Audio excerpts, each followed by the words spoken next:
মুভিতে sound effect দেওয়ার technique দেখে তুমিও চমকে যাবে। নাম্বার 1, বিভিন্ন সিনেমায় হিরোকে দৌড়তে দেখা যায়, আর এই হিরো যখন কাদামাটিতে দৌড়ায় তখন এর সাউন্ড কিছুটা এইভাবে ভিজে কাপড় দিয়ে তৈরি করা হয়।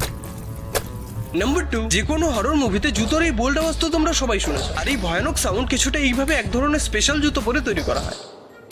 নাম্বার 3, হিরোকে আঙুল চটকাতে তো তোমরা সবাই দেখেছো, আর এর সাউন্ড কিছুটা এইভাবে সবজি ভেঙে তৈরি করা হয়, যা শুনে একদম রিয়েল আওয়াজই মনে হয়।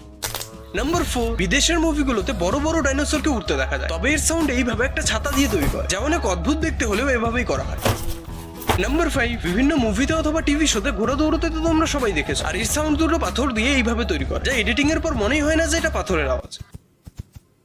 নাম্বার 6, এবার বৃষ্টি পড়ার আওয়াজ শুনে তো আরো চমকে যাবে, তবে তার আগে প্লিজ ভিডিওটাকে একটা লাইক করে চ্যানেলটাকে সাবস্ক্রাইব করুন, আর তোমার সুন্দর নামটা কমেন্টে লিখে যান। ওকে বন্ধুরা, বৃষ্টি পড়ার আওয়াজকে একটা পলিথিন দিয়ে এইভাবে তৈরি করা হয়।